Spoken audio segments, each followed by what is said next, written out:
Hey everybody, how you doing? This is Jeff coming at you with another edition of Mindset Monday, and today I want to talk about a concept around regret. So I saw a video a few days ago from a coach that I follow named John Wineland, and I've followed a lot of coaches. I've looked at a lot of personal development information over the years, and I've never really heard anyone addressing regret, and certainly not in the way that he did. And so what he was saying in his video is that culturally we are taught to avoid regret, and you should have no regrets. Like, everybody's heard that, no regrets and all of that. And I think that there's a difference between having regret and having shame around some action that you took. So I think it's, and what John was saying, that is, if you're shaming yourself and guilt tripping yourself around actions that you took in the past, that's a very negative mindset to be in. But if you just are experiencing regret from the standpoint of maybe how you could have done things differently, then that can turn out to be a very positive mindset. So how do you do that? What do you need to do that? First of all, you do need to look into the past to see these things that you've done and the different experiences that you've had.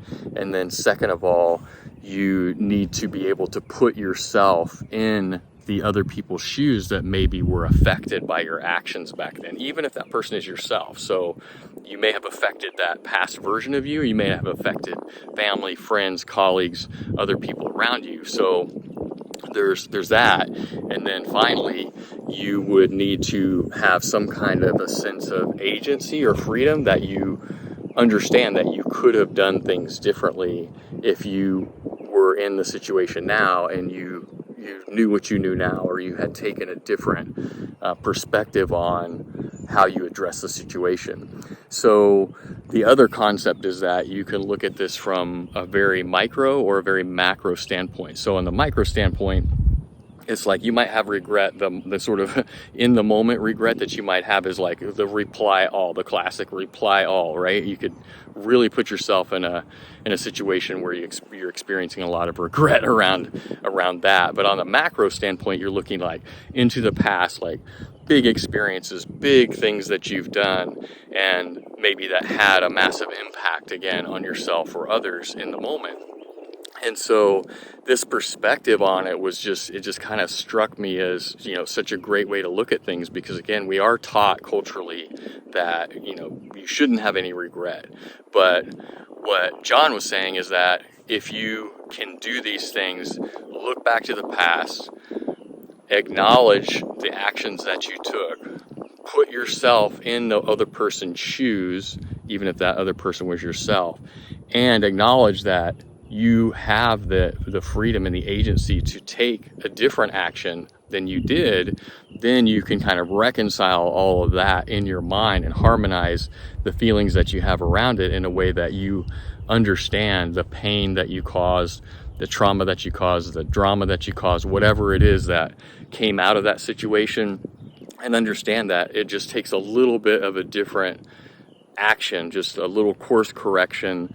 It may be a big course correction, but it takes a course correction in the sense that you could approach that same situation differently. And now, because you've looked back and you felt the regret and the pain of that sort of at a deeper level, and instead of playing the victim where you're kind of deflecting the action that you took and not really addressing the core of the issue or the action that you could have taken otherwise, what looking back into regret will do is allow you to feel into it in a way that is going to give you a sense of the consequences that arose as a result of your actions. So by default, you're going to be much more likely to choose a different action in the future in similar situations, because you will have had that experience of feeling the regret from the experience of the past. So that's the basics of it. And it just struck me as a super powerful mindset to have as we move forward through life. Anytime we're out there doing anything or taking action, inevitably we're going to bang into walls. We're going to do things that are outside of our comfort zone. We're going to make mistakes, if you will.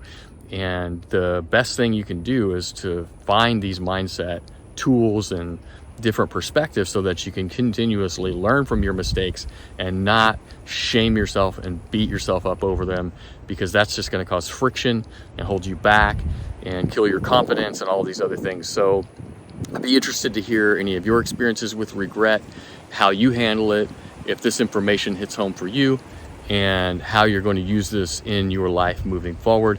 I know that I'm going to keep this in mind from now on, and how I address regret, and when these sort of experiences from the past come up, I'm going to think through them in a different way so that I can remove any of that shame or other drama or trauma that I have around it, and free up my mindset and my mental capacity to continuously learn and grow in real time. So I hope you enjoyed it. Drop your comments. I'll see you on the next one. Peace.